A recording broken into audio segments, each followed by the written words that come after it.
The roots of the Thailand-Cambodia border conflict lie deep in the colonial past, where ambiguous treaties and misunderstood demarcations planted seeds of tension that have lasted over a century.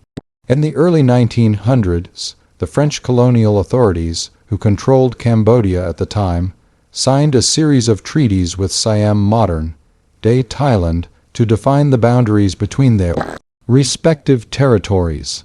However, many of these boundaries were drawn using outdated maps, vague natural markers like rivers and ridgelines, or were simply misunderstood by local populations and administrators. One of the most contentious areas that has continually sparked disputes is the region surrounding ancient temples, particularly Pre-Vihir and Ta Muan Thom. These temples, while culturally significant to both Thais and Cambodians, became geopolitical pawns once national borders were drawn across sacred land.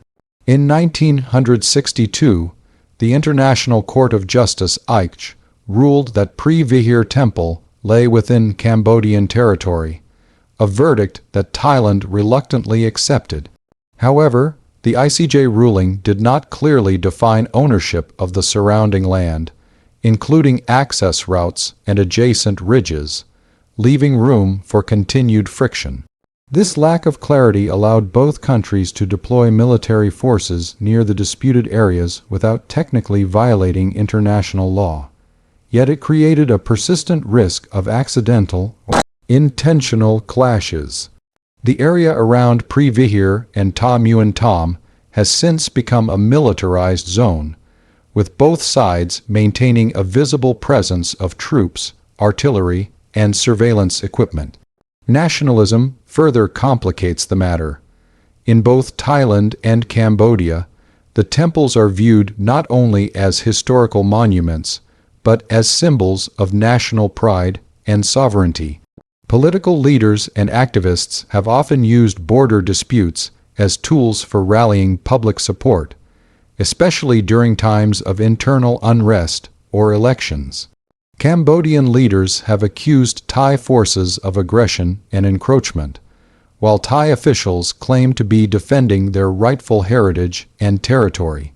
As such, even minor incidents, such as the movement of troops or the construction of infrastructure near the border, can ignite widespread outrage and media coverage, escalating into full-blown skirmishes.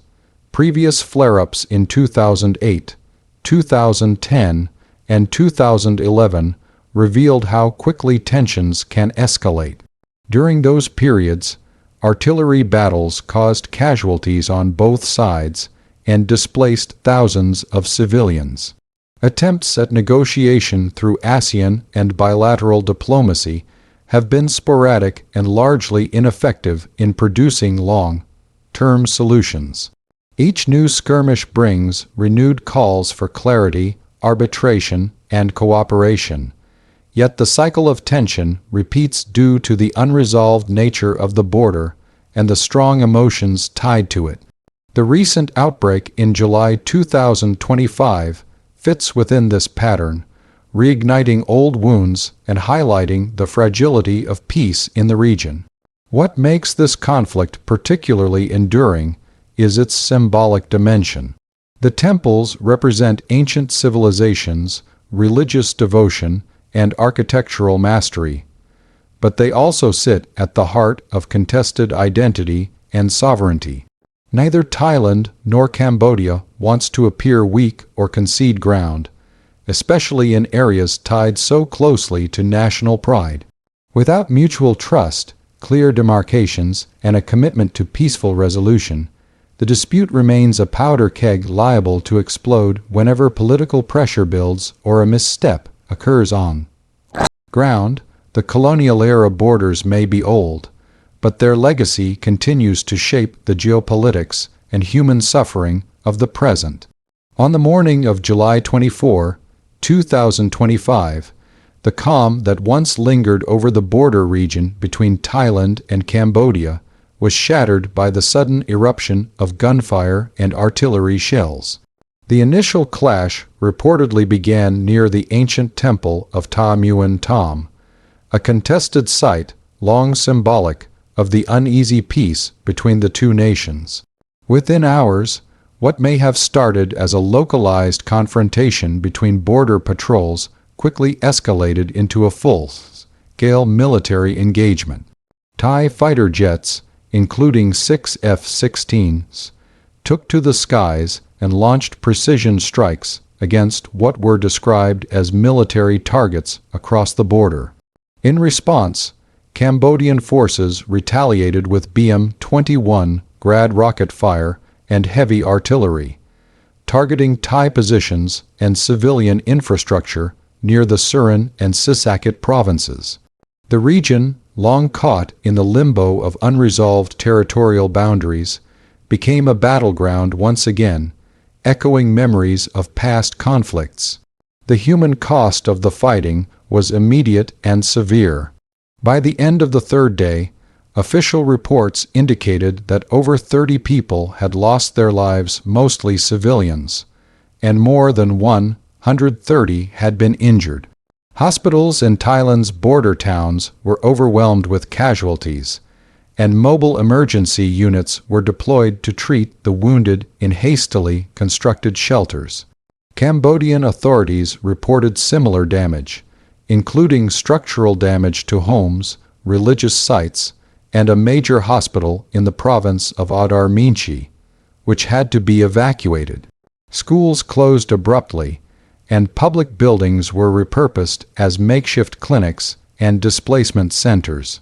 The infrastructure that had slowly developed along the border was paralyzed, with transport, power, and water services disrupted across the conflict zone. The most visible sign of the growing catastrophe was the massive displacement of civilians. Within just a few days, more than 130,000 people in Thailand had fled their homes, seeking refuge in temporary shelters set up in stadiums, schools, temples, and even racecourses. Entire villages emptied as families rushed to escape the shelling, often with little more than the clothes on their backs. On the Cambodian side, around 4,000 to 20,000 people were estimated to have been displaced from border regions, though the numbers varied depending on local reports and access limitations. The scenes were haunting: mothers carrying infants, elderly people in wheelchairs pushed across dirt paths, young children asking whether they would see their homes again. The sound of distant gunfire and the steady hum of drones overhead added to the fear and confusion. Humanitarian agencies were quick to respond, but the scale and speed of displacement posed enormous challenges. Supplies of food, clean water, and medical aid were strained, especially in remote areas. Volunteers and monks opened temples and schools to accommodate the fleeing population, but capacity was quickly overwhelmed.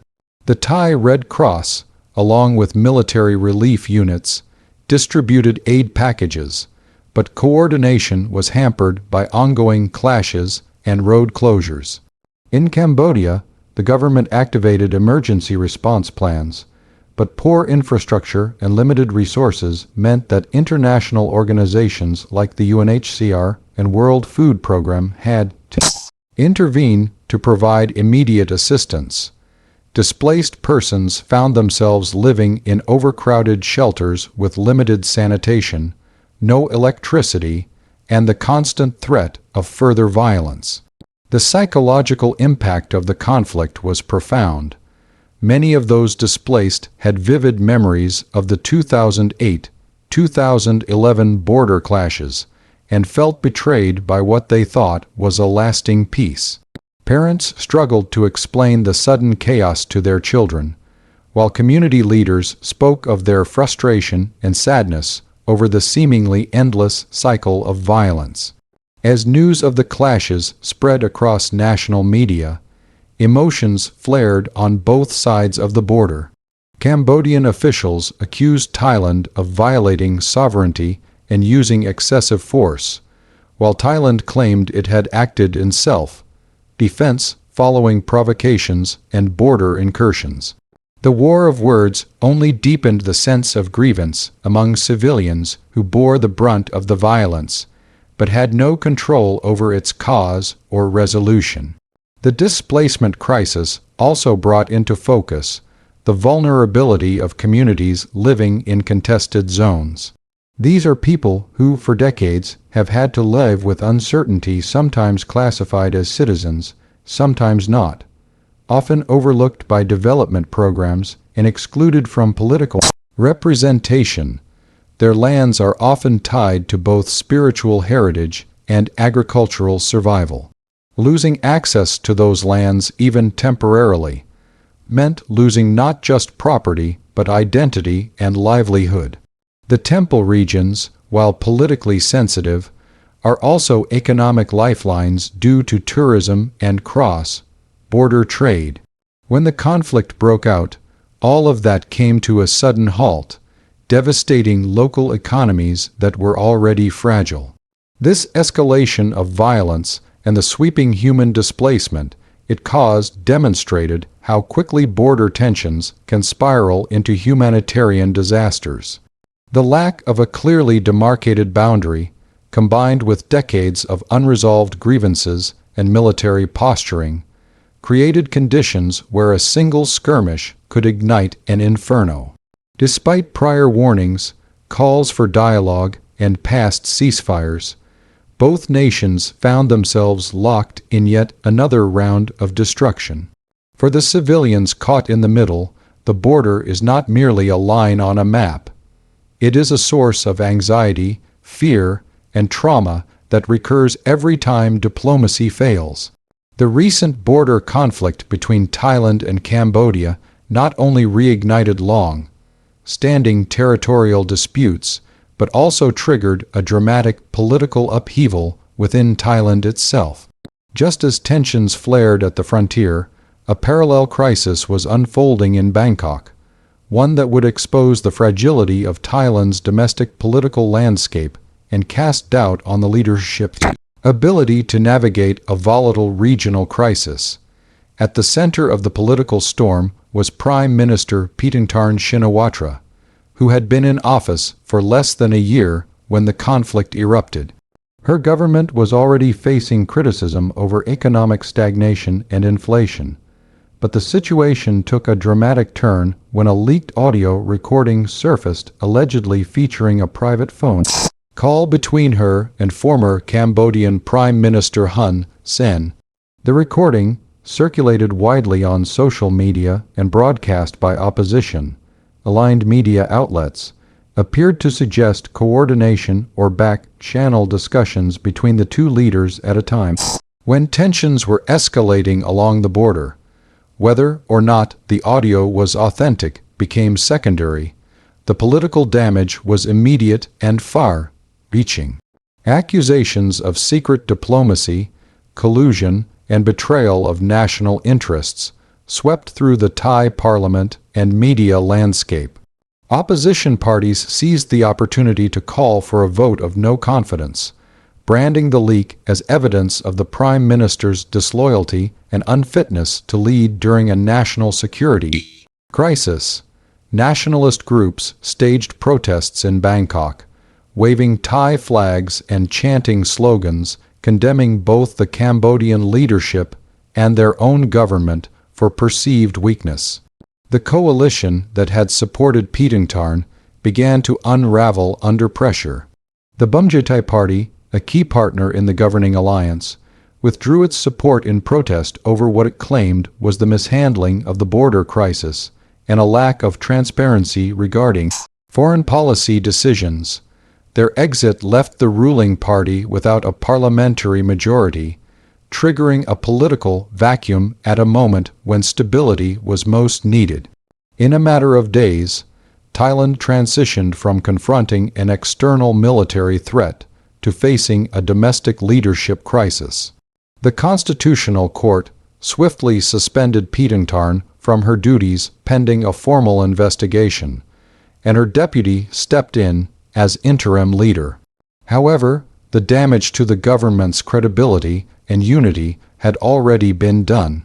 Amid this political chaos, Thailand imposed martial law across 8 border districts in the provinces most affected by the conflict.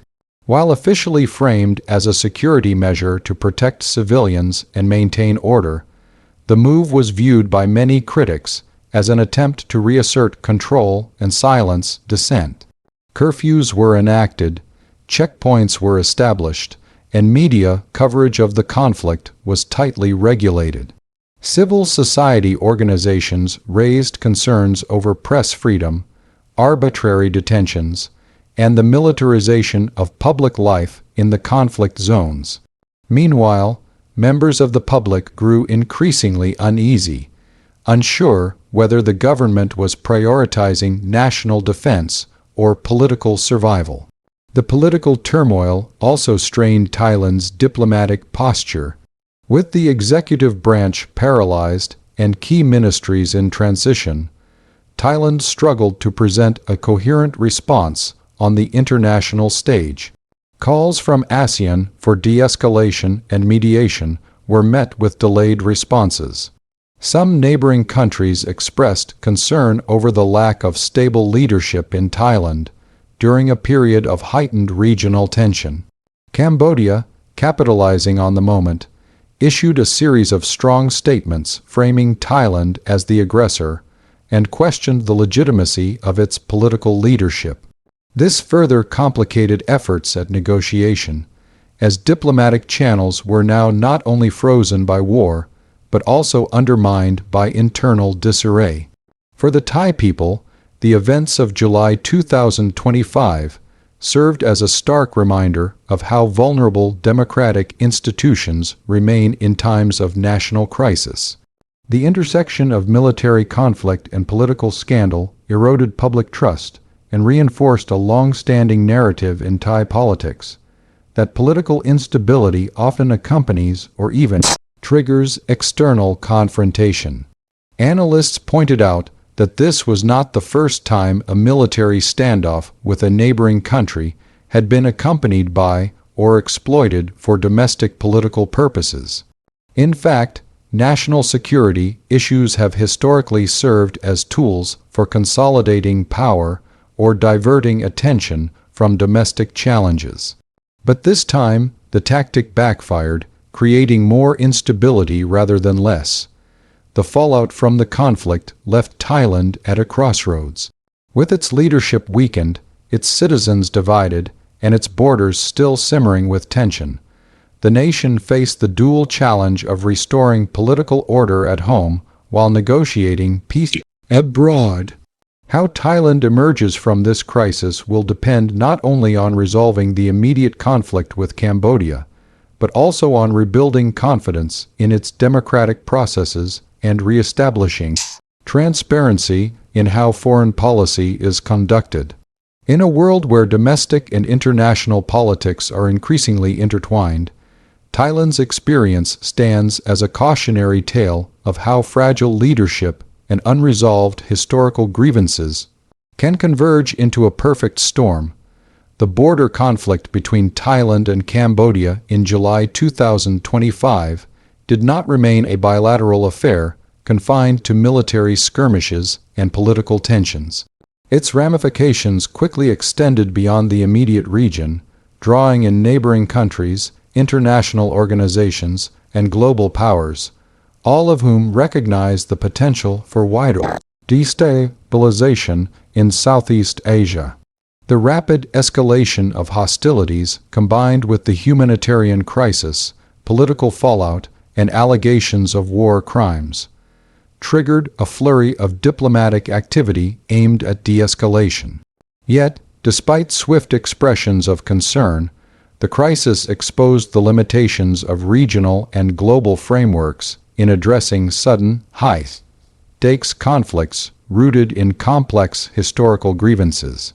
ASEAN, the Association of Southeast Asian Nations, was the first regional body to attempt mediation. Malaysia, serving as ASEAN's chair for the year, issued a formal appeal for both Thailand and Cambodia to to cease hostilities and enter into negotiations under ASEAN's diplomatic mechanisms. Initial responses from both sides were cautiously positive, but within days, that momentum stalled.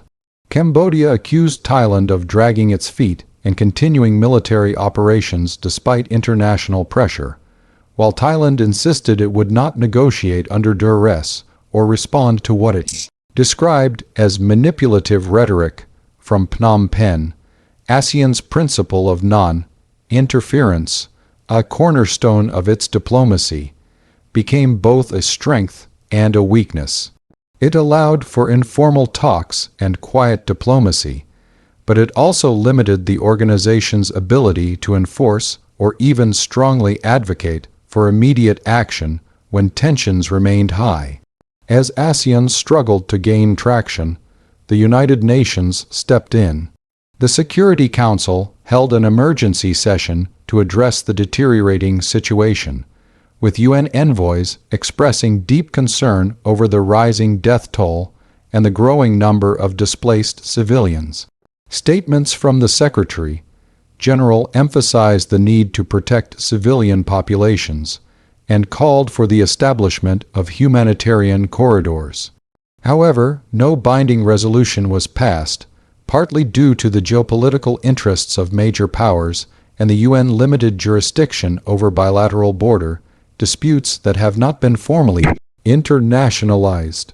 While the UN involvement highlighted the seriousness of the crisis, its lack of direct influence over the warring parties limited its role to that of an observer and advocate for peace rather than an enforcer of it. Meanwhile, several global powers issued independent responses. China, a key ally to both Thailand and Cambodia and an economic powerhouse in the region, offered to mediate. Beijing's foreign ministry expressed willingness to facilitate dialogue and even host talks if both parties agreed. China's motivation was clear. With its massive investments in infrastructure and trade corridors running through both nations under the Belt and Road Initiative, any instability in mainland Southeast Asia posed a risk to its strategic interests. However, trust issues complicated the Chinese offer. Cambodia was more receptive, given its long-standing alignment with Beijing, but Thai officials hesitated, wary of appearing overly dependent on a major power that also holds sway over regional waters and trade routes. The U.S. and the European Union, too, called for restraint and encouraged diplomatic solutions, but their roles remained secondary, given their geographic distance and limited leverage over the immediate actors involved. The conflict also sent ripples through the regional economy. Cross-border trade between Thailand and Cambodia, valued at nearly $4 billion U.S. dollars annually, came to a near standstill. Border checkpoints were closed, trade routes disrupted, and migrant laborers stranded. Businesses on both sides, especially small vendors, transporters, and agricultural producers, suffered immediate losses. The threat to longer-term economic cooperation also grew, as investors expressed concern about the safety of assets in disputed or militarized zones. The situation further strained already fragile post-COVID economic recoveries in both countries. Regional markets responded with volatility, and shipping insurance rates in nearby ports rose slightly due to fears of broader unrest. While the military confrontation was geographically limited, the economic effects demonstrated the interconnectedness of Southeast Asian economies and the vulnerability of cross-border commerce. Political upheaval. Human rights organizations and international watchdogs voiced alarm over the conduct of the conflict. Reports emerged that cluster munitions may have been used by Thai forces, a potential violation of international humanitarian law. Cambodia, on the other hand, was accused of launching rockets that hit civilian structures, including schools and hospitals. Cultural heritage sites, such as the Pre-Vihir Temple and Ta Muan Tom, were reported to have suffered damage during shelling. These allegations prompted calls for independent investigations and accountability. Groups like Human Rights Watch and Amnesty International urged both governments to allow third-party observers and to prioritize the protection of civilians and cultural landmarks. The conflict, they argued, had not only caused loss of life and displacement, but also endangered centuries-old heritage and human dignity. As the days of fighting stretched into weeks, the international community's attention gradually shifted elsewhere, illustrating a troubling pattern in how short-term crises are often treated with fleeting concern. Without sustained diplomatic pressure and a credible path toward resolution, the danger remained that both sides would entrench their positions, deepen nationalist rhetoric, and return to the cycle of militarization and mistrust. In the broader context of global affairs, the Thailand-Cambodia border conflict served as a sobering example of how unresolved historical grievances, when left to simmer, can quickly spiral into violence, despite the presence of international institutions designed to prevent exactly that outcome. The world watched, spoke, and urged peace, but lacked the tools or the unity to enforce it. The conflict made it clear that the need for effective regional diplomacy, transparent conflict resolution mechanisms, and legal clarity in territorial disputes is more urgent than ever. While the bullets may stop flying and ceasefires may hold temporarily, the conditions that led to war remain unresolved. The international community's challenge now is not just to react when violence breaks out, but to proactively support efforts that prevent such violence in the first place.